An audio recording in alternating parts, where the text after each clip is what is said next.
Kita semua lagi hidup di zaman yang penuh gejolak. Nah, kali ini kita coba deh bedah barang-barang. Apa sih tantangan terbesar di abad ke-21 ini dan gimana kita bisa bertahan?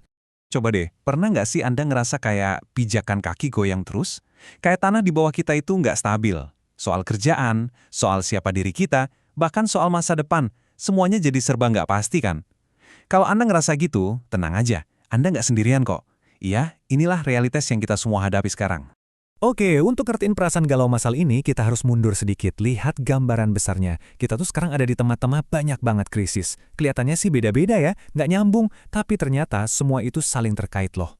Mulai dari kerjaan yang nggak jelas di gig ekonomi, terus tekanan untuk menampilkan citra diri yang sempurna di dunia maya, belum lagi ancaman perubahan iklim yang nyata banget, dan sekarang munculnya kecerdasan buatan.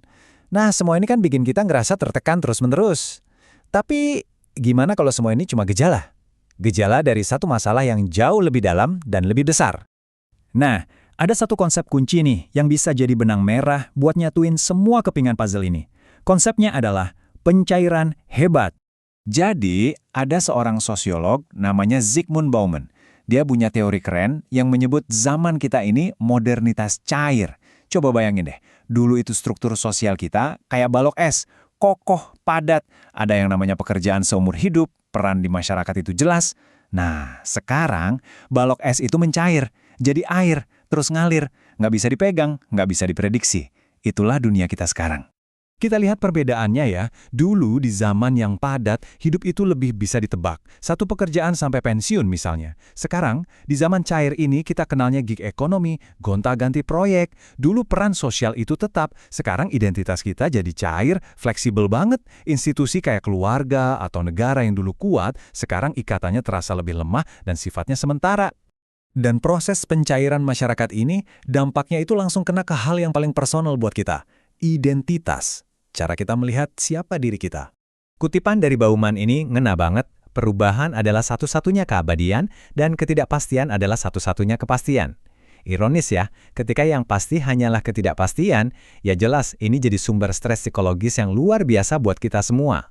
Terus, hasilnya gimana? Yaitu tadi, ketidakpastian yang terus-menerus ini bikin kita cemas kronis, rentan banget rasanya.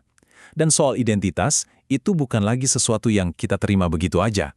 Sekarang identitas itu jadi kayak proyek seumur hidup, tugas yang nggak pernah selesai, yang harus terus kita bangun dan kita buktikan ke dunia. Kalau kita runut, identitas kita itu udah bermetamorfosis. Dulu banget, di era padat, identitas kita itu datang dari produksi. Kita adalah apa yang kita kerjakan. Terus bergeser ke era cair, identitas datang dari konsumsi. Kita adalah apa yang kita beli.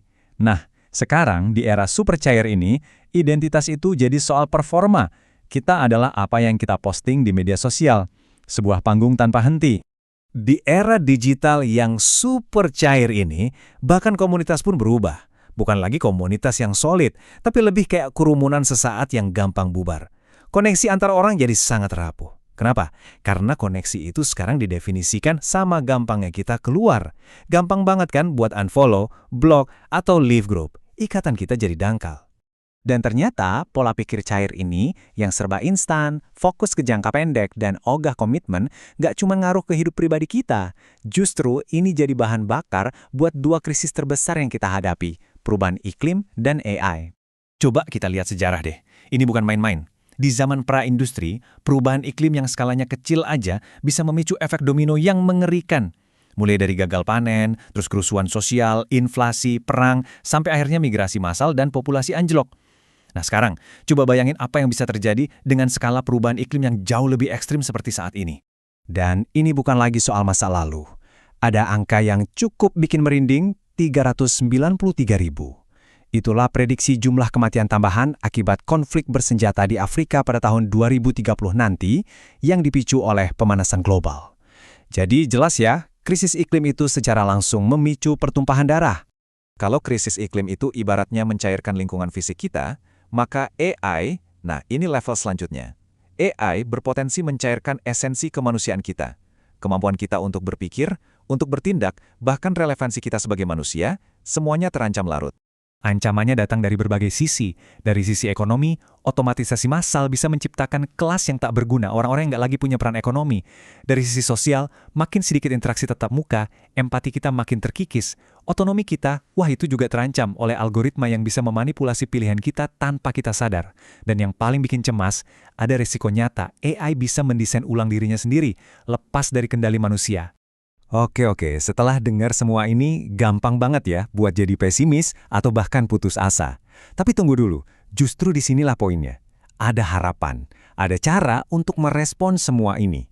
Bukan dengan panik, tapi dengan kesadaran. Jadi pertanyaannya sekarang, apa kita cuma bisa pasrah aja gitu, ikut ke bawah arus yang deras ini? Atau sebetulnya ada sesuatu yang bisa kita lakukan? Menurut seorang filsuf hebat, Hannah Arendt, kita harus melihat krisis dengan cara yang beda. Krisis itu bukan akhir dari segalanya. Justru, krisis itu adalah titik balik. Sebuah momen langka di mana kita dipaksa untuk berhenti sejenak, berpikir, dan menilai ulang semua yang kita yakini. Dengan kata lain, krisis itu adalah sebuah kesempatan. Ada juga pemikir lain, Albert Camus, yang ngajak kita bertindak. Dia bilang, "Aku memberontak, maka kami ada." Nah, memberontak di sini bukan berarti angkat senjata ya, tapi ini adalah pemberontakan batin. Sebuah penegasan kembali nilai-nilai kemanusiaan kita bersama melawan absurditas. Ini adalah tindakan solidaritas. Jadi, jalan ke depannya mulai kelihatan. Pertama, tolak rasa putus asa dan gak berdaya. Kita harus sadar bahwa sekedar berpikir secara sadar, bertanya, menilai, memilih, itu sendiri sudah jadi bentuk perlawanan yang kuat. Dari perjuangan individu, kita harus bergerak ke solidaritas bersama. Kita harus merangkul heroisme kesederhanaan dan menolak hidup yang serba berlebihan. Intinya begini, kita nggak bisa dan nggak perlu membangun lagi tembok-tembok padat dari masa lalu. Itu udah nggak relevan. Tantangannya sekarang, dan ini sekaligus jadi kebebasan kita, adalah untuk memilih secara sadar. Di tengah dunia yang serba cair dan sementara ini, kita punya kekuatan untuk memutuskan apa sih yang menurut kita layak untuk dibuat kokoh, komitmen apa, nilai apa, hubungan apa yang mau kita jaga dan bangun dengan solid. Nah, inilah pertanyaan pamungkas yang saya tinggalkan untuk Anda renungkan. Di dunia yang serba cair ini, apa yang akan Anda pilih untuk dibuat kokoh? Karena pilihan sadar untuk membangun sesuatu yang solid dan bermakna, itulah tindakan pemberontakan yang paling otentik dan paling kuat yang bisa kita lakukan.